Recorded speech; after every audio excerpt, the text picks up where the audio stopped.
How's everybody? Day 4, alive? Barely. Hanging on. I think you guys partied harder than the last table. Everybody looks a little bit more worn out here. It's a long night. So what are you most excited about showing fans this season? I mean, even those who've read the book, are going to be in for a few surprises apparently.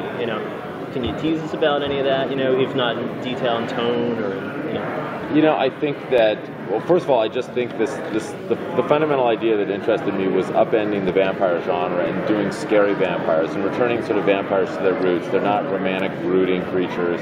They're scary, parasitic, evil things, and that I thought was something that would really separate this from other shows in the quote vampire genre. Yeah. And the characters have very different arcs. I have to say Guillermo and Chuck both were very open to me taking the story in the books and running with it and turning it into something that was very much an adaptation and right for television. And Chuck participated as a writer in the process, and I had a really good collaboration with Guillermo in the first season, and I just felt like we had a really good synergy. He's an amazing visualist. He really was behind the creation of these creatures.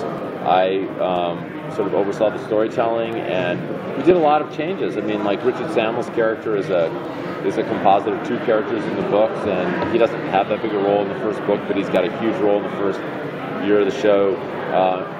Sean Astin's character, Jim Kent, has a very different arc in the first season of the show than in the books.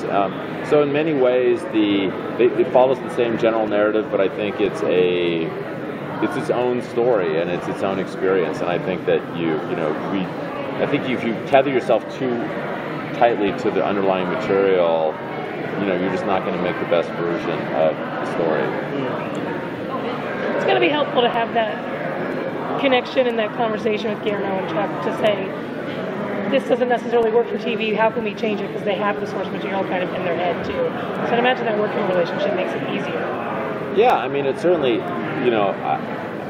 particularly with Chuck, because Guillermo was making Crimson Peak and was busy with the many things that he does in his life. But as I said, there was no preciousness about that. I mean, there's a wonderful new character named Dutch Velders who gets introduced in the 4th episode and becomes very significant in the series. She doesn't exist at all in the books.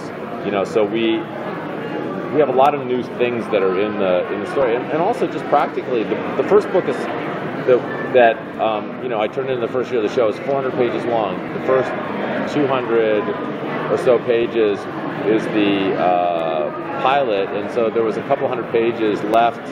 I think 150 pages was the pilot, and then 250 pages had to get turned into 12 hours of television. So, needless to say, that required a lot of adaptation and a lot of invention, a lot of added material to fill out 12 hours of TV. So would the goal be then to take the other 2 books and do each as a season, or spread it across multiple? I think the goal is to turn book 2 into 2 seasons and to book 3 into 2 seasons. But there will be, I think, we'll be even more untethered in season 2. We're working on the stories for that right now, and there's a lot that's going to be brand new and isn't in the books in season 2. So the show will follow, I think, some of the general larger bus stop pieces of narrative, which I think is kind of more a little bit of the model of Game of Thrones. But there's a lot that's not in the books that's in that series. We're gonna invent a lot of things, particularly in the second season of the show, but the series will be closed-ended. I mean, it'll end in 5 seasons. It'll be, that's going to be the end point, and I think that's where television is going. I think that's what people are really looking. If you look at shows like True Detective or Fargo, they're so good because they're going from A to Z, and in those cases, in 8 hours, which really gives you a lot of octane. I think for us, 5 seasons to tell this big, massive trilogy is kind of the perfect length. Can you talk about the, in order to make vampires scary, obviously you have to show their destruction, up the level of violence, I guess, that you would find in a Twilight. So, can you do that now because of things like Bates Motel, because of things like Hannibal? Has that kind of have they paved the way in a certain regard? I mean, I don't consider Bates to be a particularly graphic show. There was a graphic scene in the pilot, but America's tolerance for horror seems greater than I mean, before. and I think what's also happened is that the demarcation between movies and television just kind of continues to evaporate, and obviously with people like Matthew McConaughey and Woody Harrelson showing up on a television show, but also the amount of money that's being spent on television. HBO shows like Game of Thrones is as rich and vibrant and as elaborate as any movie.